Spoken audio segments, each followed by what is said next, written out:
दोस्तों ਇਹ ਮੇਰੀ ਇਹ ਵੀਡੀਓ उन ਲੋਕਾਂ ਵਾਸਤੇ ਵੇ ਜਿਹੜੇ ਹਲਾਲ ਤੇ ਹਰਾਮ ਦੀ ਕਮਾਈ ਦਾ ਬੜਾ ਤਵਾਜ਼ਨ ਰੱਖਣਾ ਚਾਹੁੰਦੇ ਨੇ ਤੇ ਕਹਿੰਦੇ ਨੇ ਅਸੀਂ ਇੱਜ਼ਤ ਦੀ ਰੋਟੀ ਖਾਣੀ ਹੈ ਤੇ ਆਪਣੇ ਬੱਚਿਆਂ ਨੂੰ ਹਲਾਲ ਖਵਾਉਣਾ ਹੈ।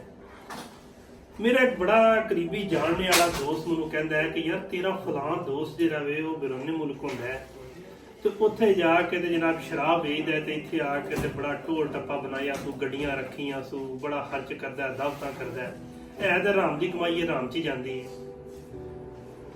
मैं उन्होंने पूछा यार तू भी बड़ा बिजनेस बनाया तू किस बना लिया कहते बस बना लिया अपना मेहनत की है। मैं मेहनत की है लेकिन इन्ने बिजनेस वास्ते कोई इन्वेस्टमेंट भी होनी चाहिए कितों ली सी आंदा बस है सी। मैं यार मैनू तो पता तेरे को कितनी इन्वेस्टमेंट सी आंदा बस एक बंदा सी जरा सीधा साधा ना समझिया बंदा सी बेवकूफ सी उन्होंने बुला तला के ना तो ओदे कोल पैसे लैके ते कारोबार बना के ते बना लिया तब है हसन लग पिया। तो मैं आख्या फिर यार तेरे ते वो शराब वाले कोई फर्क तो कोई नहीं वो भी अगर शराब बेच के कमांदा पे तो तू भी हराम दा ही कमाया वो नहीं हुण ते मेरा ही है ना। मैं उन्होंने हिस्सा दिता ही आंदा नहीं। मैं होर आंदा मैं अज उमरे कर आया उम्र अज उमरे कीते ने 3-4 जेड़े बछा लिया। मैं नहीं जिन्ना चिर तू ओदा ओनू हिस्सा नहीं ना देना उन्ना चिर तेरे उमरे भी कम नहीं होने ते अगले जान जाके तेरे को जवाब होना। फिर अपनी ना यही करके ते गल नूं टाल दिता।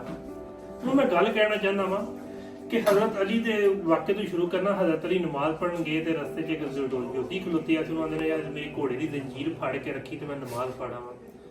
वापस जिस मस्जिद निकलण ते इरादा किया कि मैं ना ज्योति नूं मैं 3 दिनार देवां घर इन्ना चिर खलोते आ सी। वापस आए ते घोड़ा उत्थे ही ते जिहड़ा ना लगाम जेही हो गैब सी ज्योति दी गैब। नजदीकी बाजार गए तो ही लभ गई लगाम उन्हें कित्थों लई उन्हें जी योधी एक आया सी 3 दिनार दी दे गया। हुण हजरत अली भी उन्होंने 3 दिनार देना चाहते सन लेकिन उन्होंने हराम नूं तरजीह दित्ती।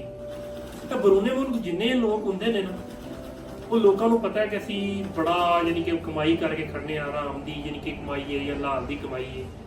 तुसीं याद रखियो कि जिहड़े बंदे हलाल दी कमाई खांदे ने ना उन्हां दा बड़ा सुकून गुजरदा है ते जे हराम कमांदे ने ना ਉਹਨਾਂ ਦੀ ਕਦੀ ਭਰਾਵਾਂ 'ਚ ਲੜਾਈ ਹੋ ਜਾਂਦੀ ਏ ਕਦੀ ਕਤਲਾਂ ਦੇ ਵੈਰ ਪੈ ਜਾਂਦੇ ਨੇ ਕਦੀ ਉਂਝ ਜਾਂਦੇ ਰਹਿੰਦੇ ਨੇ ਕਦੀ ਬੱਚੇ ਖਰਾਬ ਹੋ ਜਾਂਦੇ ਨੇ ਕਦੀ ਬੱਚਿਆਂ ਦੇ ਜਨਾਬ ਉਹ ਮਾਮਲਾਤ ਹੋ ਜਾਂਦੇ ਨੇ ਬੱਚੀਆਂ ਤੇ ਅਜ਼ਮਾਇਸ਼ ਆ ਜਾਂਦੀ ਏ ਖਾਨਦਾਨ ਤੇ ਅਜ਼ਮਾਇਸ਼ ਆ ਜਾਂਦੀ ਏ ਬਿਮਾਰੀਆਂ ਲੱਗ ਜਾਂਦੀਆਂ।